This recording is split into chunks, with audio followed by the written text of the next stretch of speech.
षड्यंत्र मैंने नहीं तथाचारी ने किया था। मैं तो लालच के वशीभूत हो गया था और तथाचार ने मुझे भयभीत भी किया था। मुझे क्षमा कर दीजिए, मुझसे भूल हो गई पंडित रामाकृष्णा, मुझे क्षमा कर दीजिए। मैं केवल एक शर्त पर आपको क्षमा कर सकता हूँ कि आप मुझे भी एक ऐसी औषधि देंगे जिससे मैं आचार्य को सबक सिखा सकूं। हाँ, मेरे पास एक चमत्कारी औषधि है जिसके सेवन करने से मनुष्य का व्यक्तित्व बदल जाता है। मैंने इसका परीक्षण भी किया है। इसके सेवन करने के पश्चात वो जो भी सुनेगा तदनुसार वो वैसा ही व्यवहार करेगा। अर्थात ये कि अगर आप उससे कहेंगे कि वो गधा है तो गधे के अनुसार व्यवहार करेगा। अगर आप उससे कहेंगे कि वो प्रखांड पंडित है तो वो वैसा ही व्यवहार करेगा। तो फिर ठीक है, तय रहा कि आप आचार्य को उस औषधि का सेवन करवाएंगे और उसके बाद फिर यहाँ कभी दिखेंगे भी नहीं, ठीक है? हाँ, मैं समझ गया। मैं यहाँ से उड़नछू हो जाऊंगा। परंतु आचार्य इस औषधि का सेवन क्यों करेंगे? उसके लिए आपको चिंता करने की आवश्यकता नहीं है। ये व्यवस्था मैं करूंगा कि आचार्य सहर्ष आपसे उस औषधि को ग्रहण कर ले। आचार्य, अब आपका षड्यंत्र आप पर ही भारी पड़ेगा। अब देखिए ये रामा क्या करता है।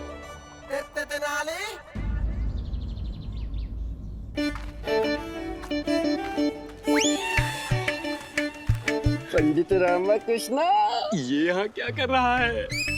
चलो थोड़ा उपवास करती है, बहुत ही आनंद आएगा। आनंद आएगा। चल चल चल चल चल चल। प्रणाम पंडित रामाकृष्ण। प्रणाम प्रणाम। आप दोनों मुझे जानते हैं?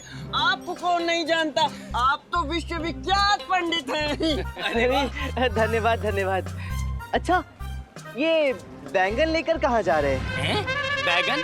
अरे रामाकृष्णा, आपको क्या हो गया है? ये बैगन नहीं, कमल ककड़ी है, कमल ककड़ी। अरे क्यों उपहास करते हैं, ये तो बैंगन है। हाँ, नहीं पंडित रामाकृष्णा जी, बैंगन तो बैंगनी वर्ण का होता है और ये भूरे वर्ण का है, इसीलिए ये कमल ककड़ी है। नहीं नहीं, ये बैंगन है। कमल ककड़ी है। अरे भाई बैंगन है। कमल ककड़ी है। मैंने कहा ना बैंगन है। कमल ककड़ी है। अरे लामा, तू यार और मैं तुझे धपते ढूंढ लाऊं। चल लामा, तू गलत है, तुझे भूलने की बीमारी। चल। मनी, ये बच्चा ही न्याय करेगा कि अंततः ये है क्या? कुछ सब। गुंडप्पा बता, ये कमल ककड़ी है या बैगन है? ये तो बैंगन है। देखा? और ये कमल का की है। अरे ये बैंगन है, बैंगन। क्यों हमें भ्रमित कर रहे हो? बैंगन है ये, बैंगन। अरे मैं कहाँ भ्रमित कर रहा हूँ, मैं बैंगन हर दिन खाता हूँ, मुझे पता है। और क्या अंतर पलता है, तुम इसे कमल का की समझ कर खा जाओ। जो भी हो, सब पेट में ही तो जाने वाला है। चल लामा, गलत। चल। सुनो तो। अरे धनी, कुछ समझ में नहीं आ रहा, कौन सा बैगन है, कौन सा कमल ककड़ी, क्या करूं? हाँ, ऐसा करते हैं, गुरुजी के समक्ष दोनों को प्रस्तुत कर देते हैं। गुरुजी जिसे कमल ककड़ी कहेंगे वो कमल ककड़ी, जिसे बैगन कहेंगे वो बैगन है। अरे इसमें तो रख तो लेने दे। अरे मूर्खो मतिहीनो, ये कमल ककड़ी नहीं बैंगन है, बैंगन। लाने क्या भेजा था, लेके क्या आ गए? हे प्रभु, पूर्व जन्म में हमने ऐसे क्या पाप किए थे, ऐसे मतिहीनों से हमारा पाला पड़ा। गुरुजी, ये निश्चिंत कमल ककड़ी ही है। मूर्खो, ये कमल ककड़ी नहीं, ये ये तो कमल ककड़ी है। गुरुदेव, हम तो आपके लिए कमल ककड़ी लेकर आए थे। आप व्यर्थ ही हम पर क्रोधित हो रहे हैं गुरुजी। अभी तो ये बैंगन थी, कमल ककड़ी कैसे हो गई? गुरुदेव, अब हमें प्रस्थान करने की अनुमति प्रदान कीजिए। हमने आपका कार्य पूर्ण रूप से संपन्न कर दिया है। अरे मूर्खो, लेकिन एक ही क्यों लेके आए, वो भी पिद्दी सी। ये अभी तो यहीं खड़े थे। ये प्रभु, ये क्या हो रहा है? ये आई, आई। अब मैं क्या बताऊं सौदामिनी देवी, आचार्य को भूलने का रोग हो गया है। उन्हें कुछ भी स्मरण नहीं रहता। अपने आवाज से निकलते हैं आपके पास आने के लिए और पहुंच जाते हैं राज दरबार। प्रातः काल को रात्रि कहते हैं और रात्रि को दिवस। बोलिए। शिव शिव शिव शिव, पंडित रामाकृष्णा, ऐसा क्या हो गया उन्हें? अब क्या बताऊं, कल वो सब्जी वाले से धनिया ले रहे थे और बदले में 100 स्वर्ण मुद्राएं देकर चलते बने। हाँ, 100 स्वर्ण मुद्राएं उसको दे दी। हाँ, उनकी इस व्याधि के कारण ही स्वर्ण का भंडार खाली होता जा रहा है। और अब वो दिन भी दूर नहीं जब महान राजगुरु तथाचार्य दरिद्र हो जाएंगे। ये तो मैंने अपना कर्तव्य समझा और आपको सतर्क करने के लिए आ गया। क्या क्या सतर्क? आप संभवतः समझ नहीं रही हैं मैं क्या कहना चाह रहा हूँ। हाँ, हम सब समझ गए। बहती गंगा में हम भी हाथ धो ही लेते हैं। हाँ, हाथ क्या, मैं तो कहता हूँ संपूर्ण स्नान ही कर लीजिए। वैसे भी गंगा में स्नान करना तो पुण्य का कार्य होता है ना। अवश्य अवश्य। अच्छा, आज्ञा दीजिए। प्रणाम।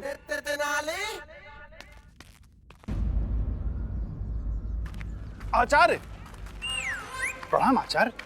अच्छा हुआ आप मुझे यहाँ मिल गए। मैं आपसे ही भेंट हेतु आ रहा था। अभी हम व्यस्त हैं। कल द्वितीय पहर में आइएगा तब बात करेंगे।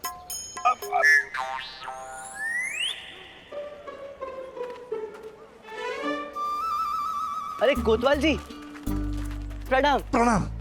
कोतवाल जी, ये बताइए कि ब्रह्म मुहूर्त कब होता है? दिवस के द्वितीय प्रहर में ना? पंडित रामाकृष्ण कैसी बात कर रहे हैं? ब्रह्म मुहूर्त द्वितीय प्रहर में कैसे हो सकता है? ब्रह्म मुहूर्त प्रातः काल होता है। अच्छा, तो प्रथम प्रहर में क्या होता है? प्रथम प्रहर में प्रथम प्रहर होता है और द्वितीय प्रहर में? द्वितीय प्रहर में द्वितीय प्रहर ही होगा ना पंडित रामाकृष्ण। अच्छा, अर्थात ब्रह्म मुहूर्त द्वितीय प्रहर में होता है ना? अभी तो बताया कि ब्रह्म मुहूर्त प्रातः काल में होता है, वो भी सूर्योदय के पूर्व। अच्छा अच्छा, अब मैं समझा। वो क्या है ना, मेरे गुरुदेव ने मुझे उनसे मिलने के लिए बुलाया है। आपके गुरु हैं? हाँ हैं, आचार्य तथा आचार्य। तो आप भी उनसे भेंट करने के लिए ब्रह्म मुहूर्त में जाएंगे? नहीं, द्वितीय प्रहर में जाएंगे। क्यों? आप द्वितीय प्रहर में क्यों जाएंगे? अभी तो आपने कहा कि ब्रह्म मुहूर्त द्वितीय प्रहर में नहीं होता, प्रथम प्रहर में होता है। तो आप उनसे मिलने ब्रह्म मुहूर्त में जाइए। हाँ, तो आपको ब्रह्म मुहूर्त में बुलाया है तो आप जाइए ना। अरे, मुझे बुलाया तो क्या हुआ? बुलाया तो गुरुदेव ने है ना, चाहे मेरे हो चाहे आपके। इसलिए आप भी ब्रह्म मुहूर्त में जाएं। भ्रमित ना हो कोतवाल जी। हाँ, बात तो सही है। अच्छा, अब मैं चलता हूँ। निद्रा पूर्ण करके ब्रह्म मुहूर्त में उठना भी तो है। प्रणाम। प्रणाम।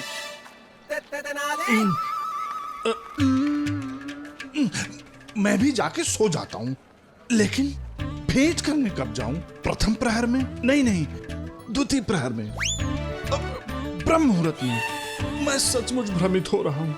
आचार्य ब्रह्म मुहूर्त में ही मुझे बुलाए होंगे। हाँ, ब्रह्म मुहूर्त में ही जाता हूँ। आपने हमें रत्न जड़ित हार भेंट करने का वचन दिया था। वो वचन कब पूर्ण कर रहे हैं?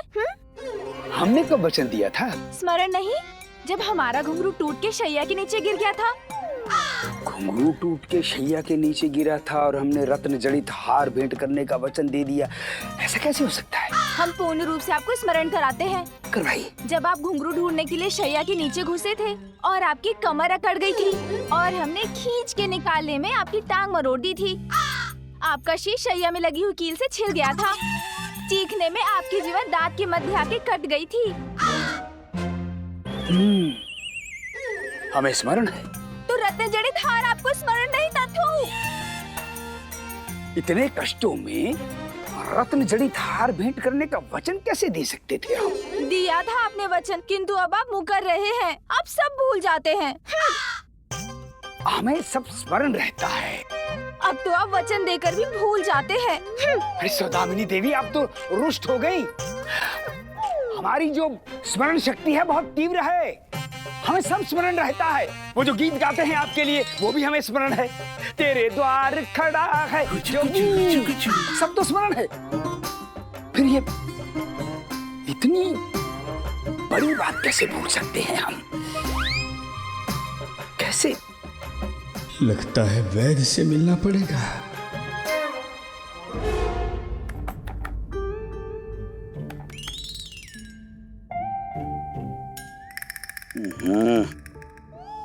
इतनी रात्रि कौन टपक पड़ा? तो ये भी कोई भेंट का समय है? निद्रा भी पूरी नहीं हुई।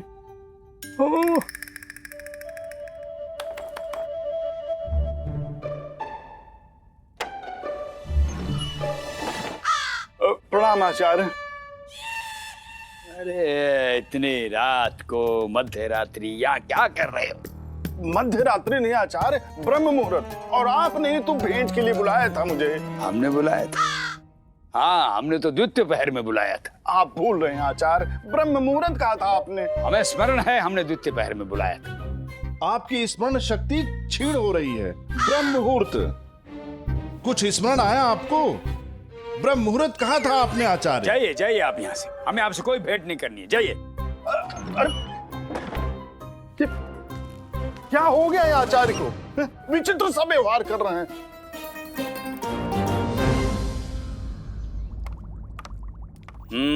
कहाँ की तैयारी हो रही है? कहीं नहीं। कैसे आना हुआ? हम औषधि लेने आए हैं। हाँ हाँ, पता है पता है। पता है? कैसे पता है? अभी आप ही ने कहा ना। हाँ। कौन सी औषधि? हमें ऐसा प्रतीत होता है जैसे हमारी स्मरण शक्ति क्षीण हो रही है। हो नहीं रही है, हो चुकी है। कमल ककड़ी को बैंगन बोलते हैं। हमारे गुरुजी की अवस्था ऐसी होगी, हरे को लाल, लाल को हरा कहते हैं।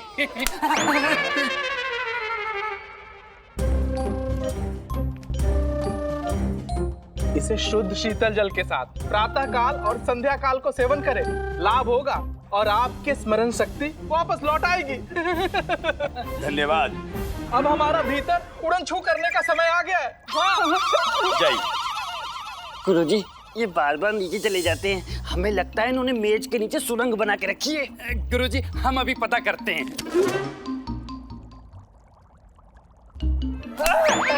चलो। जी गुरुजी।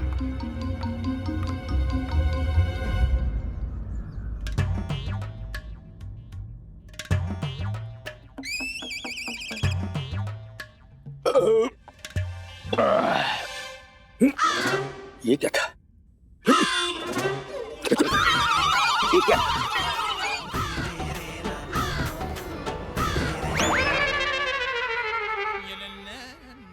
ये अपने बुड्ढे को क्या हो गया है? कहीं मर तो नहीं गया? अरे नहीं धनी, ये बुड्ढा इतनी जल्दी नर्क जाने वाला नहीं है। हाँ?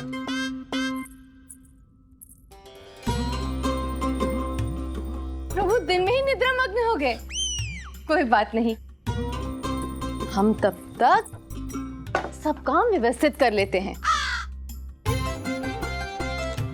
मैं तो हूँ चरणों की दासी, प्रभु मैं आपकी सेविका। सेवक है हम हैं सेवक। अरे प्रभु, आप जाग गए? हे भगवान, देवी जी ये क्या कर रही हैं आप? हटिए। आप झाड़ू कैसे मारेंगी? आप देवी, हम सेवक, हम लगाएंगे झाड़ू। आप विश्राम कीजिए।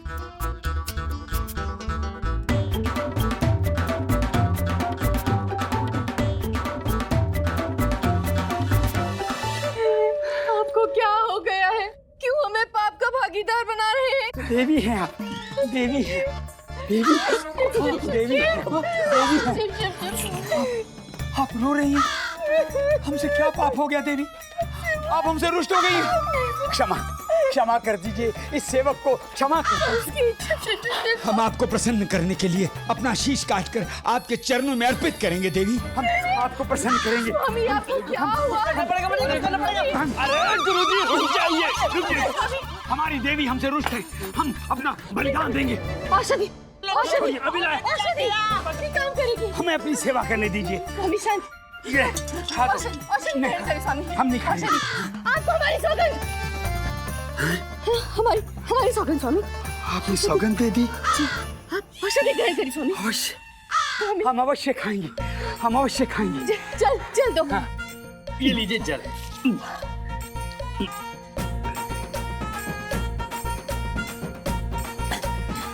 अवश्य, हम आपके सेवक हैं, हम आपके।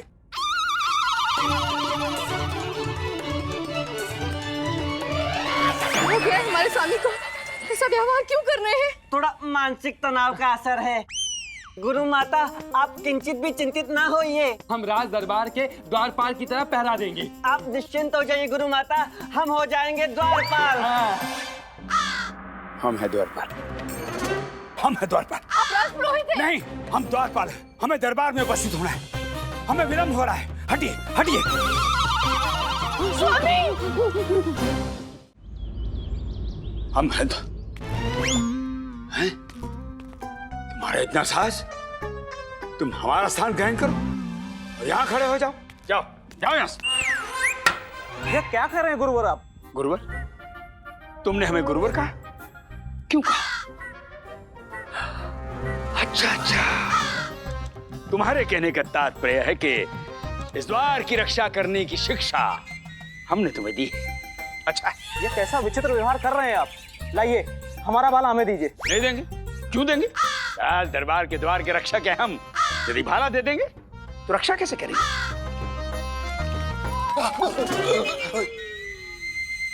अरे मनी, ये बुढ़ा तो भाला लेकर यहीं अड़ गया है। पधारिए श्रीमान।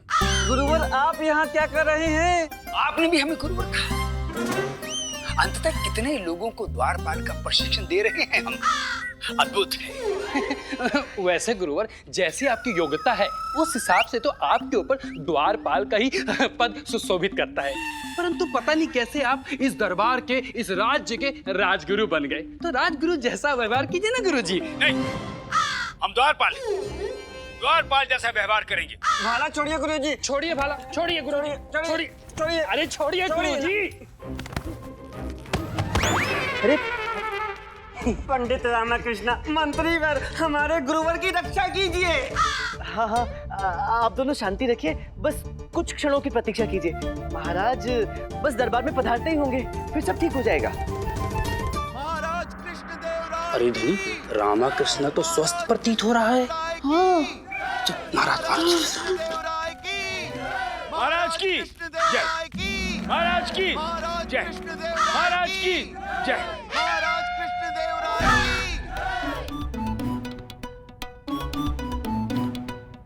ऐसा प्रतीत होता है यही महाराज है। गुरुवर, आप यहाँ द्वार पे क्या कर रहे हैं? महाराज, आपने भी हमें गुरुवर संबोधित किया। क्या हमने आपको भी द्वारपाल का प्रशिक्षण दिया? महाराज की जय हो। प्रणाम महाराज। पंडित रामकृष्ण। जी महाराज, आपका विशेष सलाहकार। आपसे विनती करने आया हूँ कि अब मेरा अवकाश समाप्त कर दीजिए। मैं पूर्ण रूप से स्वस्थ हो गया हूँ महाराज, और यदि कोई त्रुटि हो गई हो तो मुझे क्षमा भी कर दें।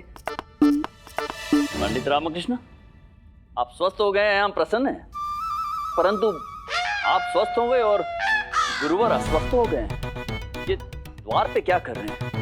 महाराज, आप अपने सिंहासन पर विराजमान हो, मैं अभी आपको संपूर्ण स्थिति के विषय में स्पष्ट बताता हूँ। चलिए।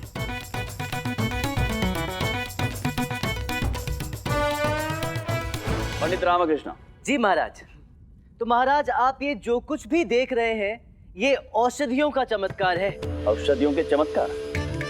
हम कुछ समझे नहीं। महाराज, आपने मेरे उपचार के लिए मुझे जिन राजवैद्य के पास भेजा था, वो तो बड़े प्रतिभाशाली व्यक्ति निकले। उन्होंने अनेक प्रकार की औषधियों का आविष्कार किया है। ये तो अच्छी बात है पंडित रामकृष्ण, किंतु अभी भी हमारे समक्ष बात स्पष्ट नहीं हो रही है। जी महाराज, उनकी औषधि के चमत्कार से ही मेरी पिछले 5 वर्षों की स्मृति लुप्त हो गई थी। परंतु उन्होंने ऐसा क्या किया पंडित रामकृष्ण, और किस प्रयोजन से? महाराज, मैं और आचार्य दोनों ही राजवैद्य के शोध का विषय रहे हैं। उनकी औषधियों का परीक्षण हम पर किया गया है। नगर कोतवाल। जी महाराज। उस वैद्य को पकड़ा जाए और उसे कठोर से कठोर दंड दिया जाए। जो आज्ञा महाराज। उनकी चिंता छोड़िए महाराज, वो तो कब का विजयनगर से पलायन कर चुके हैं। मैं स्वयं उनसे भेंट करने गया था, तब मुझे सारी स्थिति का ज्ञान हुआ। और महाराज, मैं आपका भी अत्यंत आभारी हूँ। हमारे आभारी? हम कुछ समझे नहीं पंडित रामकृष्ण। महाराज, औषधि के प्रभाव से मेरी पिछले 5 वर्षों की स्मृति खो गई थी, परंतु आपने जो कमल ककड़ी भेजी, उसका सेवन करने के पश्चात मेरी स्मृति लौट आई और मेरी स्मरण शक्ति भी ठीक हो गई। महाराज। पंडित रामकृष्ण, आपको आभार हमारा नहीं, महारानी तिरुमलंबा का व्यक्त करना होगा। उन्होंने ही हमें सुझाया था कि कमल ककड़ी के सेवन से स्मरण शक्ति तीक्ष्ण हो जाती है। मैं उनका भी अत्यंत आभारी हूँ महाराज। परंतु गुरुवर का क्या? उन्हें हम पूर्ववत कैसे करेंगे? गुरुवर जीवन पर्यंत द्वारपाल बने रहेंगे। पंडित रामकृष्ण, ये तो अत्यंत गंभीर समस्या है।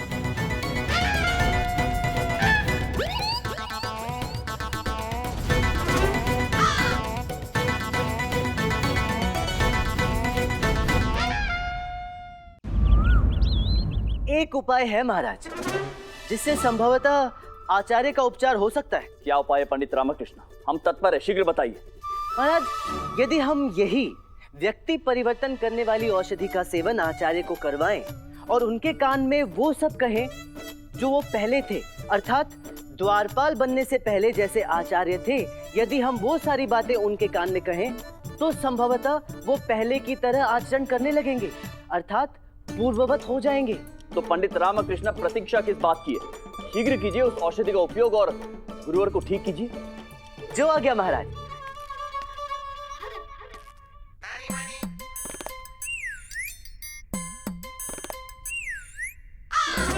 जी जी।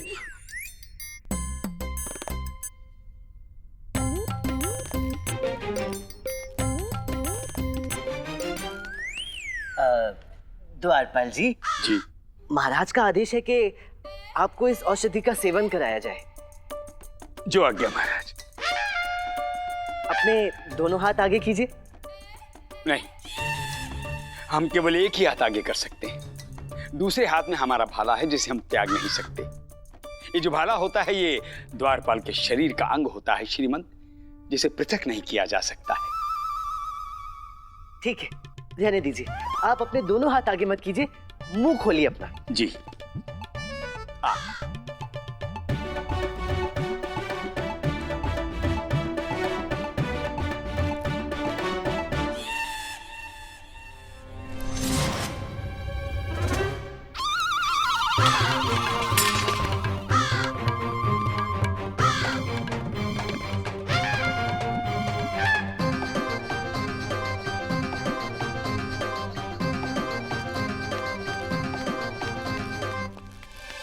महाराज, अब हमें एक ऐसी व्यक्ति की आवश्यकता है जो आचार्य को संपूर्ण रूप से जानता हो और धनी मनी से अधिक उपयुक्त इस कार्य के लिए और कौन हो सकता है?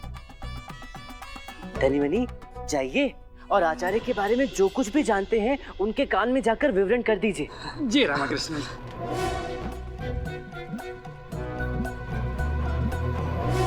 कपटी, पखंडी, दुष्ट, ढोंगी, पापी, पंडित रामकृष्ण से द्वेष रखने वाला ईर्ष्यालु, घमंडी, पूरे राज्य को लूट कर खाने वाले बुढ़ऊ, महाराज को ठगने की नित्य नई योजना बनाने वाले प्रपंची हो तुम। उठ उठ उठ उठ उठ उठ।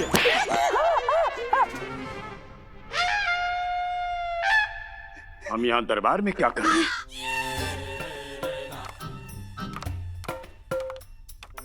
हम दरबार में कैसे आ गए? हम समझ नहीं पा रहे हैं। दरबार में हम। गुरुवर शांत हो जाइए, हम आपको सब कुछ विस्तार में बताते। परंतु महाराज, हम तो अपने आवास में थे, तो यहाँ कैसे आ गए हम? आचार्य, उस वैद्य ने आपको ऐसी औषधि दे दी थी जिसके कारण आप द्वारपाल बन गए। हम द्वारपाल बन गए थे, परंतु हमने तो वैद्य को कहा था कि हमारे कहने पर। ओह, अच्छा अच्छा, तो उस वैद्य ने हमें स्मरण शक्ति की औषधि ना देकर कुछ और दे दिया।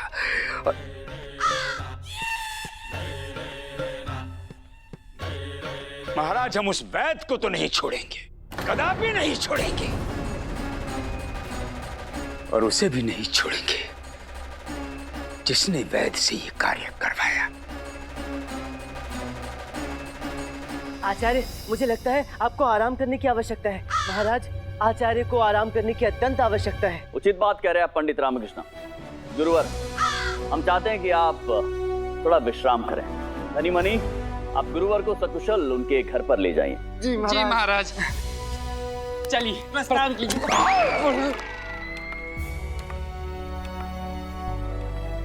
पंडित रामकृष्ण।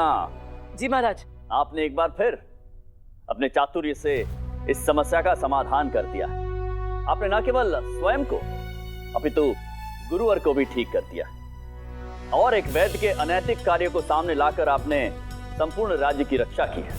हम आपसे अत्यंत प्रसन्न हैं और इसीलिए आपको पुरस्कृत भी करेंगे। धन्यवाद महाराज। परंतु पंडित रामकृष्ण, हम आपसे एक प्रश्न पूछना चाहते हैं। जी महाराज। जब आपकी स्मृति लुप्त हो गई थी तब आपने मंत्रीवर्ग को महाराज कहकर क्यों संबोधित किया था? क्या हमारा व्यक्तित्व महाराजाओं जैसा नहीं है?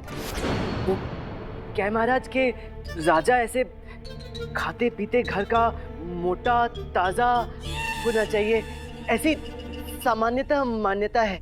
पंडित रामकृष्ण, आप परोक्ष रूप से हमें मोटा कहकर हमारा उपहास कर रहे हैं। अरे नहीं नहीं मंत्रीवर, नहीं नहीं, मेरा वो अर्थ नहीं था, आप समझे नहीं। वो अच्छा, तो अब हम नासमझ भी हो गए। अरे नहीं नहीं, आप कहाँ से कहाँ पहुँच गए। मैं तो ये कह रहा था कि महाराज। पंडित रामकृष्ण, हाँ।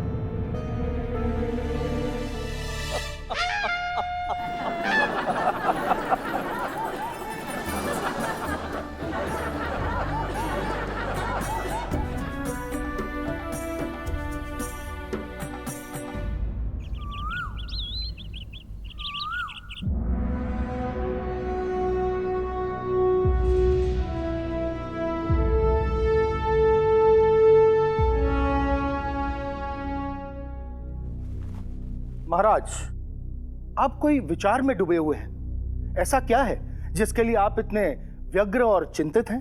नहीं मंत्रीवर, कुछ विशेष नहीं। हम जीवन में सुख और दुख के चक्र के विषय में चिंतन कर रहे थे। सुख और दुख दोनों अनिवार्य पहलू है जीवन के।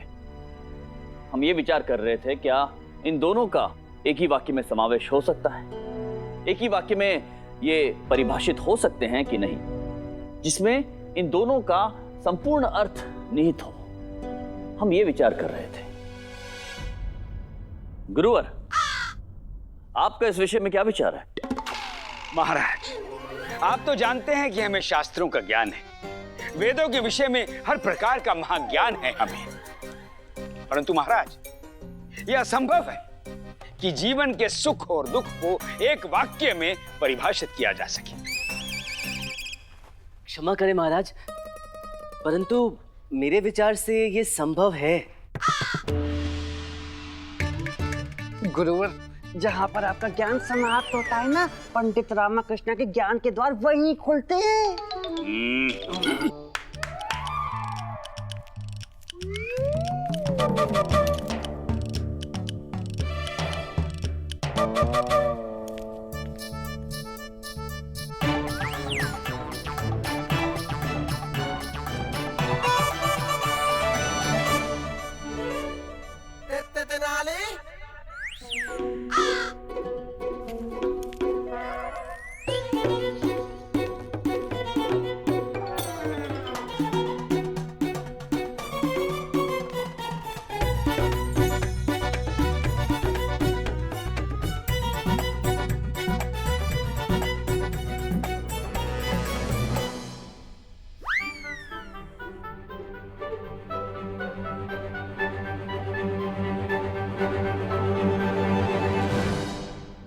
अति उत्तम पंडित रामकृष्ण, आपका कोई सानी नहीं। अद्भुत है आप, अद्वितीय। क्षमा करें महाराज, पंडित रामकृष्ण ने ऐसा क्या लिख दिया जो आप इतने प्रसन्न हो रहे हैं? गुरुवर, इसमें एक ही पंक्ति लिखी हुई है, ये समय भी बीत जाएगा। अर्थात मंत्रीवर, यदि इसे कोई दुखी आदमी पढ़ेगा तो वो दुखी हो जाएगा कि ये समय बीत जाएगा, और यदि इसे कोई दुखी आदमी पढ़ता है तो उसे सुख प्राप्त होगा कि वो दुखी समय भी बीत जाएगा। इसमें सुख और दुख दोनों समाये हुए हैं, दोनों का मर्म छिपा हुआ है। अद्भुत पंडित रामकृष्ण। साधु साधु साधु साधु साधु साधु साधु।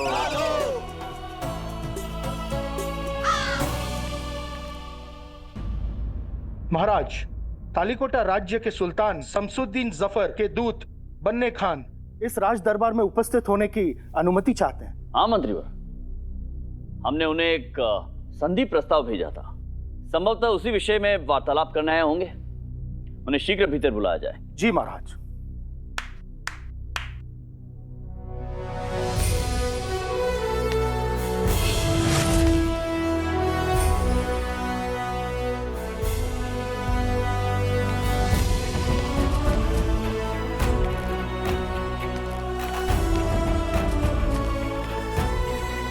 आदाब अर्ज करता हूँ हुजूर। आदाब। आदाब। बन्ने खान, हमें आपका अभिवादन अच्छा लगा। आदाब अर्ज करता हूँ हुजूर। आदाब। आदाब।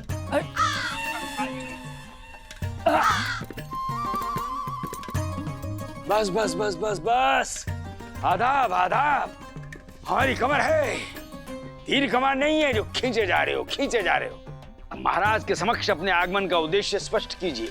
हुजूर, हमारे सुल्तान शमसुद्दीन जफर खान ने आपके हुजूर में छोटा सा नजराना भिजवाया है।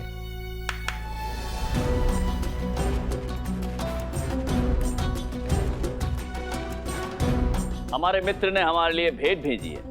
हम प्रसन्न हुए और सहर्ष इसे स्वीकार भी करते हैं। और बन्ने खान जी, आपके सुल्तान ने उनकी आदत अनुसार, उनके स्वभाव अनुसार इस बार कोई पहेली नहीं भेजी है हमारे लिए। हुजूर, हम आपके दुरुस्त याददाश्त को सलाम करते हैं। बेशक इस बार भी हमारे सुल्तान ने एक छोटी सी ख्वाहिश जाहिर की है।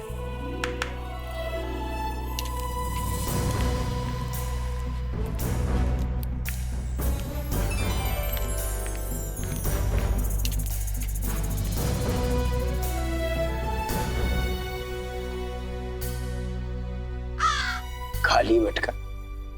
हुजूर, दरअसल इस खाली मटके में हमारे सुल्तान का संदेशा है। हमारे सुल्तान की ख्वाहिश है कि वो आपसे सुलह करे। बेशक इसमें उन्हें भी फायदा होगा। सुल्तान ने सुना है कि आपके राज्य में कई अक्लमंद और ज़हीन लोग हैं।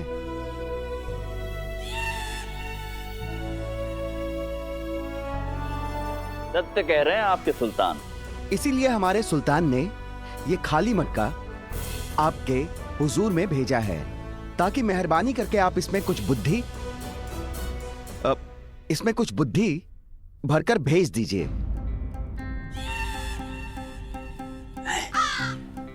बुद्धि डाल के भेजी जाए जो उनके काम आ सके। सुल्तान की यही मंशा है। यह असंभव है। आपके सुल्तान ने संभवतः महाराज के साथ परिहास किया है। मनुष्य की बुद्धि भला एक मटके में कैसे भरी जा सकती है? असंभव। नहीं गुरुवर, ये परिहास नहीं है। हम इनके सुल्तान को विगत कई वर्षों से भली भांति जानते हैं।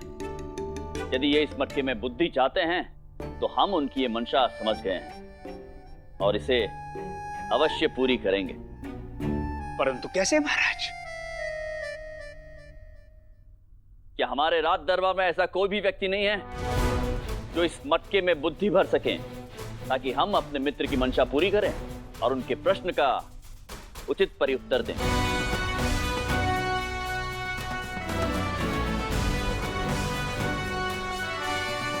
क्या यह संभव है? जी महाराज। अद्भुत पंडित रामकृष्ण, तो स्पष्ट कीजिए कैसे संभव है ये? जो आगे। महाराज, बुद्धि कई प्रकार की होती है। पहली, कपटी बुद्धि, जो केवल दूसरों को हानि पहुंचाती है। दूसरी होती है लालची बुद्धि, जो केवल स्वयं के स्वार्थ की पूर्ति हेतु प्रयुक्त होती है। पंडित रामकृष्ण, ये बार बार आप हमारी तरफ क्यों देख रहे हैं? अरे नहीं आचार्य, मैं तो केवल अपने कथन की पुष्टि हेतु आपको देख रहा था कि मैं जो कह रहा हूँ वो उचित है या नहीं। जी हाँ, उचित है, उचित है। आगे बढ़िए। धन्यवाद धन्यवाद। महाराज, तीसरी बुद्धि होती है राजनैतिक बुद्धि, जो हमारे मंत्रीवर तिम्मरासु जी के पास है। चौथी होती है समदृष्टि बुद्धि, जो या तो ईश्वर के पास होती है या उन राजाओं के पास होती है जो सक्षम होते हैं, जैसे कि आप। पंडित रामकृष्ण, यदि 4 बुद्धियां हैं तो 5वीं बुद्धि भी होगी। जी महाराज, 5वीं बुद्धि है सात्विक बुद्धि, जो सदैव यही संदेश देती है कि यथासंभव सबका हित करो, कभी किसी को हानि मत पहुंचाओ। परंतु महाराज, ये बुद्धि थोड़ी अल्प मात्रा में होती है। यदि इस मटके को इस बुद्धि से भरना हो तो कुछ समय लग सकता है महाराज। पंडित रामकृष्ण, आप कहना क्या चाहते हैं? स्पष्ट करें। जी मंत्रीवर। महाराज, आदरणीय बन्ने खां जी को पूरे आदर सत्कार के साथ राजकीय आतिथ्य प्रदान किया जाए और मुझे 1 सप्ताह का समय प्रदान किया जाए। मैं इस मटके में बुद्धि एकत्रित करके प्रस्तुत कर दूंगा। परंतु महाराज, सात्विक बुद्धि तो केवल हमारे पास है। हम भी बुद्धि प्रदान करेंगे। ये राज्य की प्रतिष्ठा का प्रश्न है महाराज। पूरे राज्य को ये बुढ़ा लूट कर अब दान देने की बात कर रहा है और वो भी बुद्धि का दान, जो कि इसके पास है ही नहीं। उचित है गुरुवर। तो आप दोनों महानुभाव अपने अपने प्रयास का प्रारंभ करें और हम 1 सप्ताह के पश्चात इस मटके में बुद्धि भरकर यहाँ पर इसी राज दरबार में भेंट करेंगे। जी महाराज। और तब तक मंत्रीवर, बन्ने खान की हमारे अतिथि गृह में रहने की व्यवस्था की जाए। जी महाराज।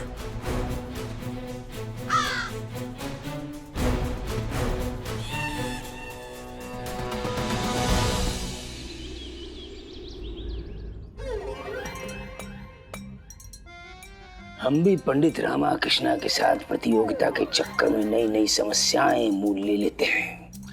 अब इस मटके में बुद्धि कैसे भरेगी? कौन अपना सर हथौड़ी से फोड़कर बुद्धि दे देगा? कोई नहीं देगा। क्या कर रहे हो? हथौड़ी से सर फोड़ोगे हमारा? अरे मूर्खो! मिल गया स्थान। कैसा स्थान? कील ठोकने का स्थान गुरुजी।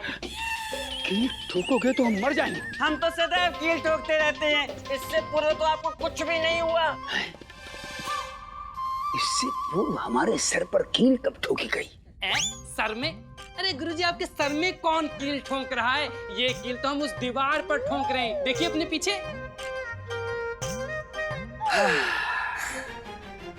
ठीक है, ये हथौड़ी और कील छोड़ो।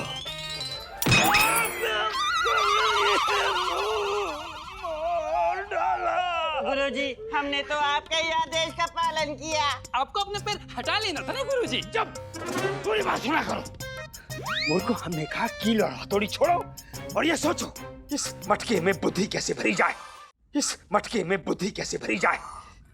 इसके लिए गुरुजी पहले तो ये तय करना पड़ेगा कि इस मटके में बुद्धि भरनी किसकी है। हाँ, अगर इस मटके में हम मिट्टी भरते हैं तो वो धनी की बुद्धि होगी, और अगर इस मटके में भूसा भरे तो मनी की बुद्धि होगी। अगर इसमें हम सांप, बिच्छू, गोंजर भर देते हैं तो उसमें गुरुजी आपकी बुद्धि होगी। जी गुरुजी। हमें तुम्हारी सलाह की कोई आवश्यकता नहीं है। हम समझ गए कि मटके में क्या भरना है। क्या गुरुजी? बादाम।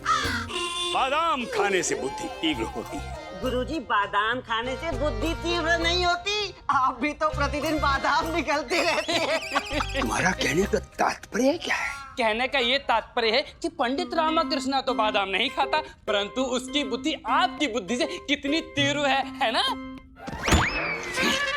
हमारे समक्ष पंडित रामाकृष्णा की प्रशंसा मत किया करो। हमने तय कर लिया है कि हम बादाम से भरा मटका राज दरबार में प्रस्तुत करेंगे, तो अवश्य प्रस्तुत करेंगे।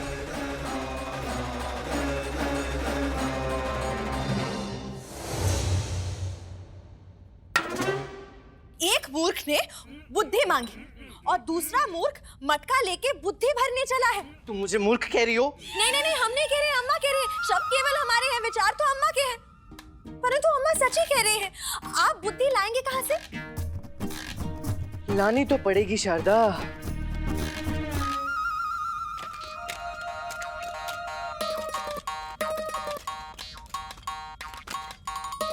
ये तुम क्या कर रहे हो? अरे मेरे पास बहुत बुद्धि है ना, तो मैं थोड़ी बुद्धि मटके में डाल रहा हूँ। हो, देखो तो कितना बुद्धिमान लड़का है।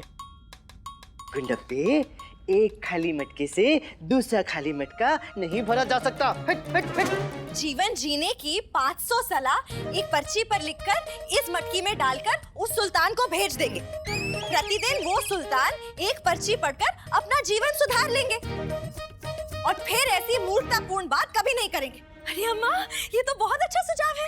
इससे तो मटका भर बुद्धि भी हो जाएगी। उठा लो। क्या? कलम उठा लो। अम्मा इशारा करेंगी, हम अनुवाद करेंगे और आप लिखेंगे। शारदा, अम्मा ने मौन व्रत लिया है, लेखन व्रत नहीं लिया है। वो स्वयं भी लिख सकती है। ओहो, उसकी कोई आवश्यकता नहीं है। सुल्तान ने बुद्धि मांगी है, सलाहें नहीं मांगी है। पर लामा, तू बुद्धि कहाँ से लाएगा? एक उपाय है। इस मटके में बुद्धि उगानी पड़ेगी।